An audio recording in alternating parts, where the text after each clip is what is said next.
Hello, I'm Hadley Marchek from the American Chemical Society. Welcome to this media briefing for ACS Spring 2022. Diamonds aren't just glittery and sparkly gemstones for jewelry. The smallest are just a few nanometers wide, in fact, and they're crucial for drug delivery, sensors, and quantum computing processors. But the success of these technologies is really hinging on making nanodiamonds or diamond nanoparticles that are extremely small and consistently sized. We're joined today by Dr. Hao Yan and Tengteng Lyu from the University of North Texas, who are reporting on their new method to grow ultra-uniform nanodiamonds without the traditional need for explosives. And they're talking today at the ACS meeting. Thank you for joining us. Dr. Yan, first, maybe you can explain where you got your idea for looking at nanodiamonds.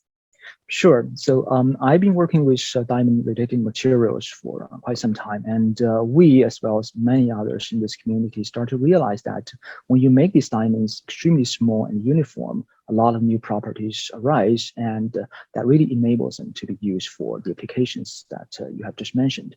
The problem is that nobody really knows how to make these diamonds small and uniform. Now, on the other side, I came from a nanoscience sort of training background, and one of the central quests in nanoscience is to control materials at nanometer precision.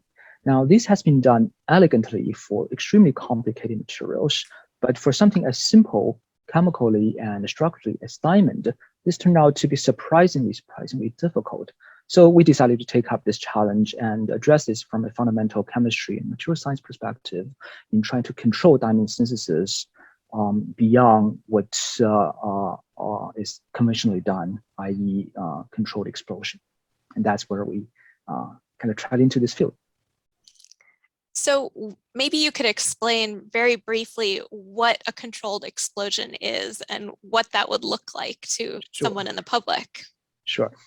So the diamond nanoparticles or nanodiamonds are conventionally by far the most popular way of making that is a controlled detonation.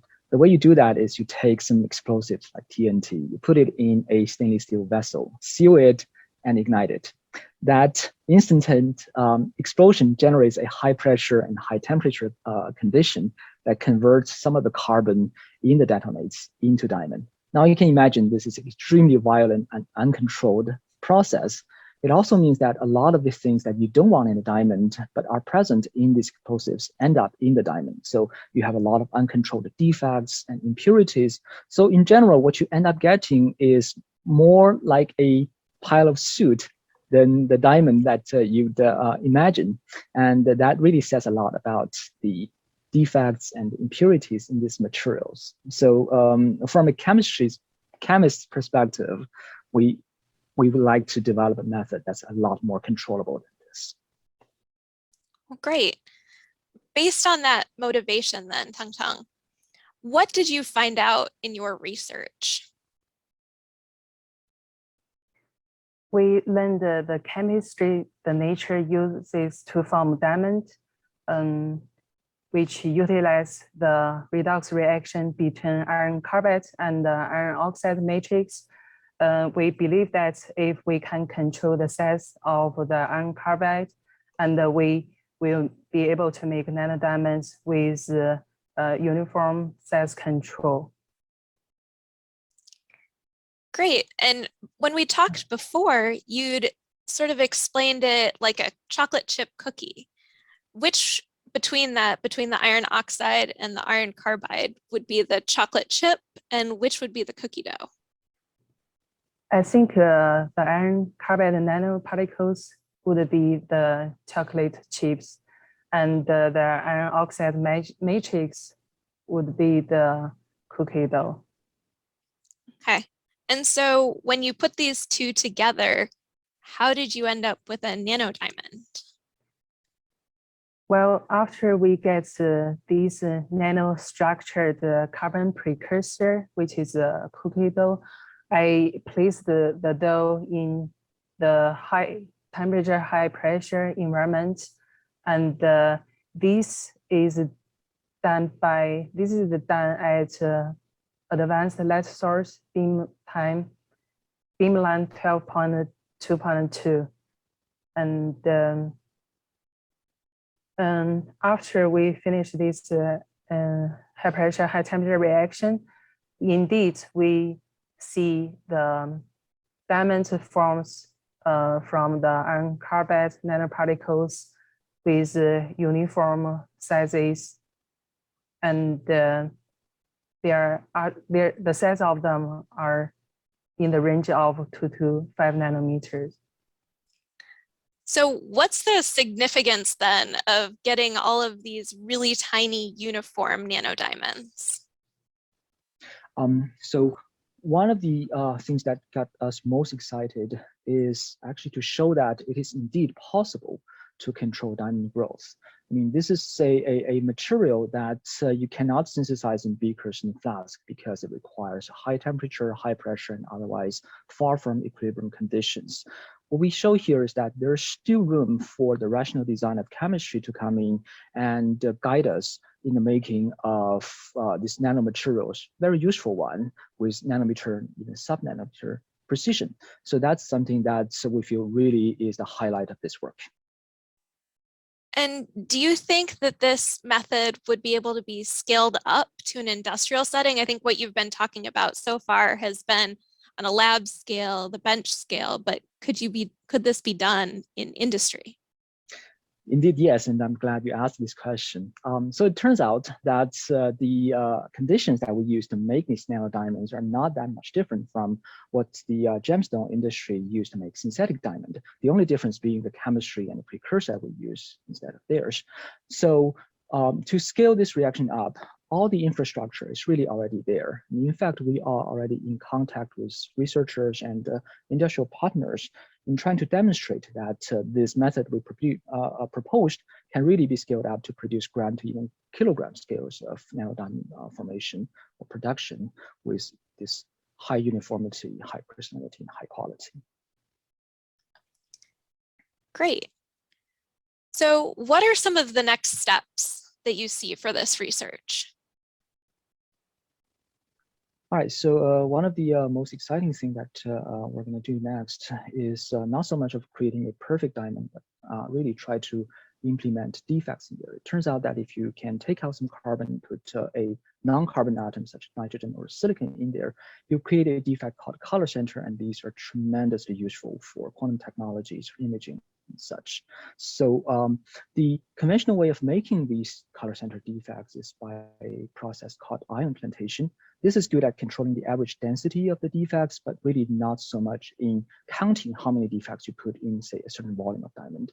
What we hope to do is to utilize the nano-sized confinement effect of these nanodiamonds and really energetically only allows one or a few of these color center to be incorporated into the nanodiamonds. So we believe that we have an ideal platform to do this. And if we can do that, then create a very unique material that will fully implement the promises for the nanodiamond for the technological applications that we have talked about.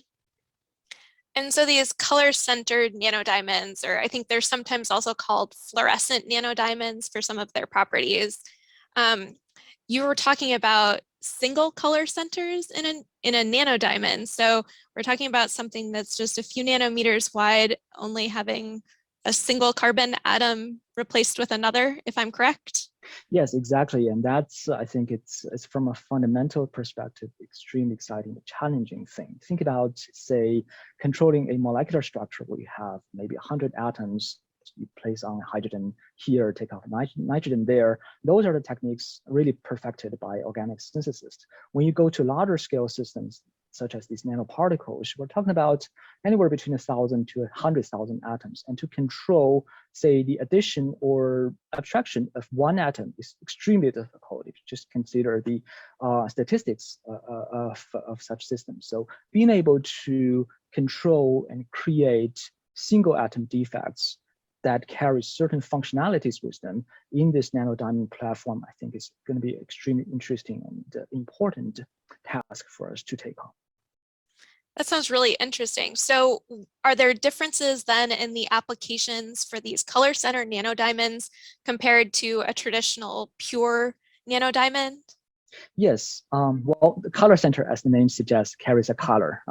Physically, what that means is that if you shine a light on it, it emits light. So for applications such as ultra high resolution imaging or probing the intercellular activities of cells, having these color centers is crucial. Okay. On the other hand, the smallness and the uniformity of the diamonds that we can create really makes them easy to kind of go into, say, go through cellular membranes or go into other biological systems in a stealth mode. They don't disrupt the biological activities of these living things. So that without these color centers, our diamond can be used as drug delivery vehicles and such. So they have different applications, but apparently the more functionality you can build into the materials, the merrier. Well, that makes sense to me. And so how do you think your method then will be able to create better color center nanodiamonds? So for a lot of the applications for color centers, what you really need is one of the single color centers sitting by its own and interacting with the environment. What people are able to create is really an ensemble of these color centers sitting, say, in a bulk piece of diamond.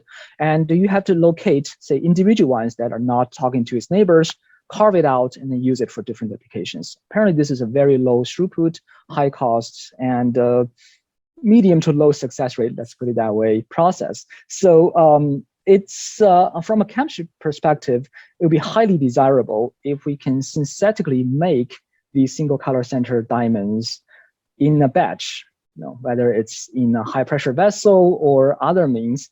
If we can harvest tens and thousands of these nano diamonds with uniform sizes and nothing more, nothing less, but just one color center in it and put it to uses, I think that's going to be a game-changing technology. Definitely. So in closing, what do you want people to better understand about nanodiamonds and about creating nanodiamonds? Sure. So one message I think I want to get across there is that there are a lot of interesting fundamental chemistry to be done with diamond, which is a material known since time immemorial. It's so simple in chemical composition and so simple in its structure. When people deal with the synthesis and control of diamond, a lot of times it's treated as an engineering problem. What we want to show here is that there's actually a lot of interesting chemistry, fundamental chemistry to be dealt with. And if you discover the right one and play it right, you can really create diamond or diamond-related materials that has properties that you don't find otherwise. Another message that I think we are really inspired of is this huge blue ocean, so to speak, at the convergence of nanoscience and high pressure sciences, which are the two things that we're using in this project. We're only demonstrating one example of creating a nanomaterial using high pressure techniques, but you can also think of other possibilities. For example, tuning the properties of materials under high pressure and otherwise extreme conditions using nanotechnology. And I think the opportunities are really infinite. We're just very glad and fortunate that we're in this field and we'll continue to explore this field. Well, great. I really enjoyed talking with both of you today. Thank you so much for sharing your research with us. Thank you. Be sure to check out our other media briefings for ACS Spring 2022, which will be posted throughout the meeting at www.acs.org/ACS Spring 2022 briefings.